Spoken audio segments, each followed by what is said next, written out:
ಚುನಾವಣಾ ಪೂರ್ವಭಾವಿಯಾಗಿ ಇವತ್ತು ಸಭೆ ಏರ್ಪಾಡು ಮಾಡಿದ್ದೇವೆ. ಈ ಸಭೆಯಲ್ಲಿ ಹುಕ್ಕೇರಿ ತಾಲೂಕಿನ ಪಿಕೆಪಿಎಸ್ ಅಧ್ಯಕ್ಷರು, ಉಪಾಧ್ಯಕ್ಷರು, ಸದಸ್ಯರನ್ನ ಕಳಿಸಬೇಕು. ನಾವು ಯಾಕೆ ಚುನಾವಣೆ ಮಾಡ್ತಾ ಇದ್ದೀವಿ, ಚುನಾವಣೆಯಿಂದ ಹುಕ್ಕೇರಿ ತಾಲೂಕಿಗೆ ಆಗುವಂತ ಲಾಭ ನಷ್ಟ ಮತ್ತು ಯಾರನ್ನ ನಾವು ಅಭ್ಯರ್ಥಿಯನ್ನಾಗಿ ಆಯ್ಕೆ ಮಾಡಬೇಕು, ಇವೆಲ್ಲ ಸಮಗ್ರವಾಗಿ ಇದಾದ ನಂತರ ಮುಂದೆ ಬರುವಂತದ್ದು ನಮ್ಮ ಹುಕ್ಕೇರಿ ಗ್ರಾಮೀಣ ವಿದ್ಯುತ್ ಸಹಕಾರ ಸಂಘ ಚುನಾವಣೆ. ಮೊದಲನೇ ಹಂತ ಪಿಕೆಪಿಎಸ್ನ ನಾವು ಪರಾವ ನಮ್ಮ ಜನಕ್ಕೆ ಕೊಡಿಸಬೇಕು. ಅದಾದ ತಕ್ಷಣ ವಿದ್ಯುತ್ ಸಹಕಾರ ಸಂಘ ಚುನಾವಣೆ ಯಾಕಂದ್ರೆ ಮೊದಲು ಬರ್ತಾ ಇದೆ, ಈ ತಿಂಗಳು 28ಕ್ಕೆ ಬರ್ತಾ ಇದೆ. ಅದು ಅಕ್ಟೋಬರ್ 19ಕ್ಕೆ ಇದೆ. ಸೊ ಅದಕ್ಕಿಂತ ಮುಂಚೆ ಈಗ ನಾವು ಇದನ್ನ ಪ್ರಿಪೇರ್ ಮಾಡಬೇಕಾಗಿದೆ ಡಿಸಿಸಿ ಬ್ಯಾಂಕ್. ಹೀಗಾಗಿ ಎಲ್ಲ ಗೌರವಿತ ಅಧ್ಯಕ್ಷರನ್ನ, ಉಪಾಧ್ಯಕ್ಷರನ್ನ, ಸರ್ವ ಸದಸ್ಯರನ್ನ, ಅದಕ್ಕೆ ಸಂಬಂಧಪಟ್ಟಂತ ಮುಖಂಡರನ್ನ ಕರೆಸಿ ಚರ್ಚೆ ಮಾಡಿ ನಿರ್ಣಯ ತೆಗೆದುಕೊಳ್ಳಿ. ಇವತ್ತು ಕರೆಸಿರುವಂತಹ ಒಂದು ಸಣ್ಣ ಸಭೆ. ಈಗಾಗಲೇ ಕಳೆದ 6 ತಿಂಗಳಲ್ಲಿ ಹುಕ್ಕೇರಿ ತಾಲೂಕಿನ ರಾಜಕೀಯ ಬದಲಾವಣೆ ಆಗಿದ್ದನ್ನು ನಾವೆಲ್ಲ ಗಮನಿಸಿದ್ದೀವಿ. ಮುಂಚೆ 6 ತಿಂಗಳಿಂದ ಮುಂಚೆ ಇಲ್ಲಿ ವಾತಾವರಣ, ರಾಜಕೀಯ ವಾತಾವರಣ ಬೇರೆ ಇತ್ತು. ಅದನ್ನೆಲ್ಲ ತಾವು ನೋಡಿದರೆ ಹೀರಾ ಸಕ್ಕರೆ ಕಾರ್ಖಾನೆ ಹಳೆ ಆಡಳಿತದಿಂದ ಹೊಸ ಗ್ರೂಪ್ ಆಗಿ ಪರಿವರ್ತನೆ ಆಯಿತು.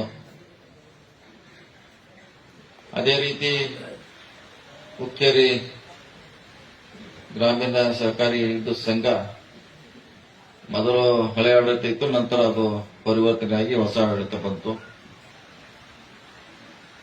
ಈ ಹೊಸ ಆಡಳಿತಕ್ಕೆ ನಮ್ಮ ಸಹಕಾರ, ಅಣ್ಣಾಸಾಬ್ ಜೊಲ್ಲೆ ಅವರ ಸಹಕಾರ ಮತ್ತು ಬಾಲಚಂದ್ರ ಜಾರಕಿಹೊಳಿ ಸಹಕಾರ ಬೆಂಬಲಿಸಬೇಕು, ಅವನ್ನ ರಾಜಕೀಯವಾಗಿ ಗಟ್ಟಿಗೊಳಿಸಬೇಕಂತ ಒಂದು ಹೊಸ ನಿರ್ಧಾರವನ್ನು ನಾವು ಮಾಡಿದ್ವಿ. ಹೀಗಾಗಿ ಅದರ ಜೊತೆಗೆ ಡಿಸಿಸಿ ಬ್ಯಾಂಕ್ ಚುನಾವಣೆ ಮೊದಲು ಮಾಡಬೇಕಾಗಿದೆ. ಸೊ ಅದಕ್ಕೆಲ್ಲ ನಿಮ್ಮ ಸಹಕಾರ ಬಹಳ ಅವಶ್ಯಕತೆ ಇದೆ.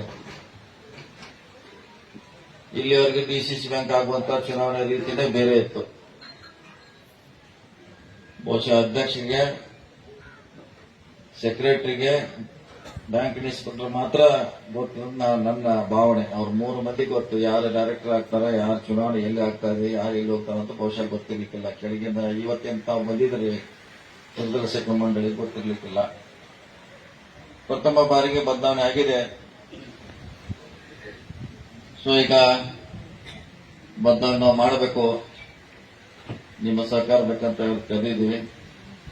ಬಹಳಷ್ಟು ವಿಷಯ ಇವತ್ತು ಚರ್ಚೆ ಮಾಡಬೇಕಾಗಿದೆ. ಮತ್ತು ನಿಮ್ದೇನೋ ಸಲಹೆ ಸೂಚನೆ ಇದ್ರೂ ಕೂಡ ಈ ರೀತಿ ಆದ್ರೆ ಒಳ್ಳೇದಾಗುತ್ತೆ ಅನ್ನೋದನ್ನು ಕೂಡ ತಾವು ಹೇಳಿದ್ರೆ ನಮಗೂ ಅದ್ರ ಮೇಲೆ ನಿರ್ಧಾರ ತಗೊಳ್ಳೋಕೆ ಸಾಧ್ಯ ಆಗ್ತದೆ. ಸೊ ಬಹಳಷ್ಟು ಜನಕ್ಕೆ ಆತಂಕ ಇದೆ. ಇಲ್ಲಿವರೆಗೆ ನಮ್ಮ ಸೊಸೈಟಿಗೆ ಕೊತ್ತನ್ನ ಆಳಿದ ಹೊಸದು ಮಾಡ್ತಿದ್ರು, ಹೆಂಗ್ ಮಾಡಿದ್ರು ಅನ್ನೋದು ಎಲ್ಲರೂ ಆತಂಕದಲ್ಲಿ ಇದ್ದಾರೆ. ಮೊನ್ನೆ ನಾವು ನಿಮ್ ಸೆಕ್ರೆಟರಿಗಳಿಗೆ ಹೇಳಿದ್ವಿ, ಎಲ್ಲ ಕ್ಲಿಯರ್ ಆಗಿ ಹೇಳಿದ್ವಿ ಅವ್ರಿಗೆ. ಬಹುಶಃ ಬಹಳ ಮಂದಿ ಹೇಳಿದ್ದಾರೆ, ನಿಮಗೆ ಬಹಳ ಮಂದಿ ಸೆಕ್ರೆಟರಿ ಹೇಳಿರ್ಲಿಕ್ಕಿಲ್ಲ. ಅದಕ್ಕೆ ಸರಿ ಕರೆಸಬೇಕು, ನಿಮಗೆ ನೇರವಾಗಿ ಅದ್ರ ಬಗ್ಗೆ ಕಲ್ಪನೆ ಕೊಡ್ಲಿಕ್ಕೆ ನಿಮ್ಮ ಮನೇಲಿ ಕರೆಸಿದ್ವಿ. 20 ವರ್ಷ ಹಳಿದ್ ಮಾಡೋದು ಇದೇನು ಸೈನ್ಸ್ ಅಲ್ಲ ಅಥವಾ ರಾಕೆಟ್ ಏನಲ್ಲ. ನಿಮ್ಮ ರಾಕೆಟ್ನಾಗ ಕುಣಿಸ್ಯಾರ ಅದ್ರೊಳಗ. ಇದು ಭೂಮಿ ಆಕಾಶಕ್ಕೆ ಹೋಗ್ತೈತೆ, ಚಂದ್ರಲೋಕ, ಇಂದ್ರಲೋಕ ಅಂತ ನಿಮ್ಗೆ ಹೇಳಿದಾರ. ಅದು ಬಹಳ ಸಿಂಪಲ್ ಆಗಿದೆ, ಎಲ್ಲಾರು ಮಾಡ್ತಾರೆ. ರಾಜ್ಯದಾಗ ಎಲ್ಲಾರು ಮಾಡ್ತಾರೆ, ನೀವು ಅಷ್ಟೇ ಹುಕ್ಕೇರಿಯವ್ರು ಅಷ್ಟೇ ಏನ್ ಮಾಡೋದಿಲ್ಲ. ಇಷ್ಟೆಲ್ಲ ಮುಂದೋದ್ರು ಕೂಡ ಇನ್ನೊಂದ್ರ ಬಗ್ಗೆ ಬಹಳ ಜನ ಆತಂಕ ಅದ್ರ ಹೆಂಗ್ ತುಂಬೋದ ಹೆಂಗ ನಮಗೆ ಏನ್ ತುಂಬಿದ್ರು ಈಗ ಹೆಂಗ. ನಾವು ಕೂಡ ಅದ್ರ ಬಗ್ಗೆ ಸ್ಟಡಿ ಮಾಡಿದ್ವಿ.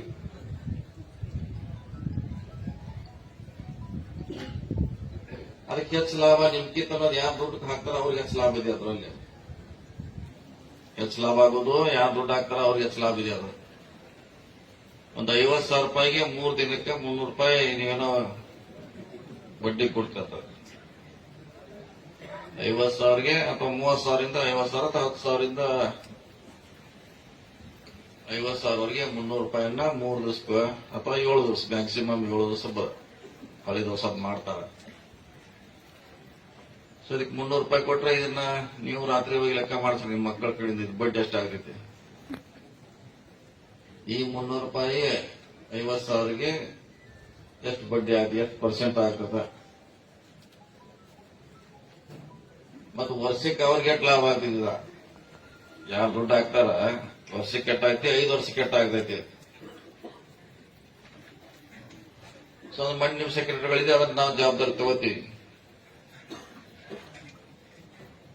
ಅವ್ರು 300 ರೂಪಾಯಿ ತಗೋತಾ ಇದ್ರು, ಮೊನ್ನೆ ಅನ್ನ ಸಬ್ಜೆಕ್ಟ್ ಇದ್ರು ನಾವು ಅರ್ಧಕ್ಕೆ ಮಾಡ್ತಾರೆ ಅಂತ ಅವ್ರು ಹೇಳಿದ್ರು, ನಾವು ಜೀರೋದಾಗಂತ ನಾವು ಹೇಳಿದ್ವಿ.